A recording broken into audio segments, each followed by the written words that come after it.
Hello guys, আসসালামু আলাইকুম। তো পাওজ যে এয়ারড্রপটা আছে এটা কিন্তু এলিজিবিলিটি আপনারা চেক করতে পারবেন যে এলিজেবল হয়েছেন নাকি, মানে আপনারা এখান থেকে পেমেন্ট পাবেন নাকি পাবেন না। তো কিভাবে এটা চেক করবেন ওইটাই আজকের এই ভিডিওতে বলবো। তো আপনারা হচ্ছে এই যে চেক এলিজিবিলিটি এখানে ক্লিক করে দিবেন বটের মধ্যে আসার পরে।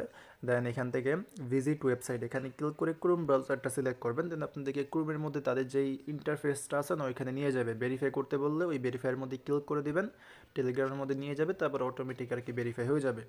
তো এরপরে এরকম আর কি দেখাবে। তো আপনারা এখান থেকে থ্রি ডটের মধ্যে ক্লিক করবেন, দেন এই যে নিচে ক্লেম অপশন আছে ক্লেমের মধ্যে ক্লিক করে দেবেন। এরপরে কিন্তু আপনাকে এই স্টেপের মধ্যে নিয়ে আসবে। তো এইখানে এলিজিবল হওয়ার 4টা ম্যান্ডেটরি টাস্ক আছে, মানে অবশ্যই এগুলো থাকা লাগবে। এগুলো হচ্ছে আমাদের ওয়েবসাইট ভেরিফাই থাকা লাগবে, তারপরে মিনিমাম 30টা মতন কুইজ মানে টাস্ক, মিনিমাম 30টা মতন টাস্ক কমপ্লিট করা লাগবে, বা হচ্ছে 30টা রেফার করা লাগবে।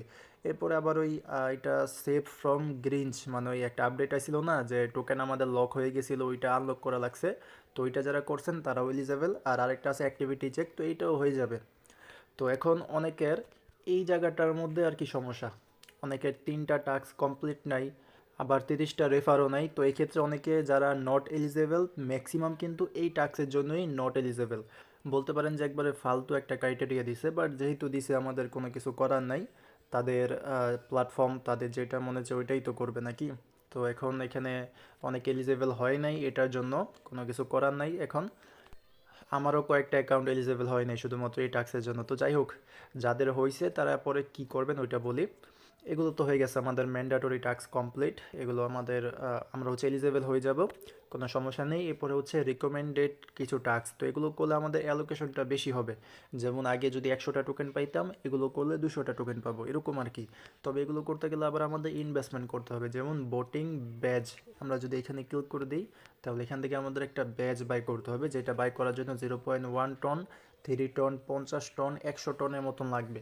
তো এইটা যদি আপনাদের মনে চায় যে ইনভেস্ট করবেন, তাহলে সর্বোচ্চ গেলে আপনারা এইটা আর কি কিনতে পারেন।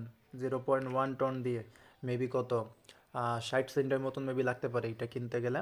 তো এরকম আর কি, যদি কারো মনে যায় তাহলে এটা করতে পারেন, কোনো সমস্যা নেই। তবে আমি বলবো না কাউকে এখানে ইনভেস্ট করতে।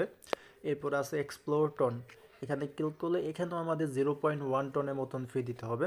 তো এগুলো করলে আমাদের যেমন রিওয়ার্ডটা বেশি দিবে, তবে তবে রিস্ক আছে, যদি টোকেনের প্রাইসটা ওই রকমের না হয় তাহলে কিন্তু আমাদের বেশি অ্যামাউন্ট দিয়েও কিন্তু কোনো লাভ হবে না, কারণ টোকেনের দাম কম।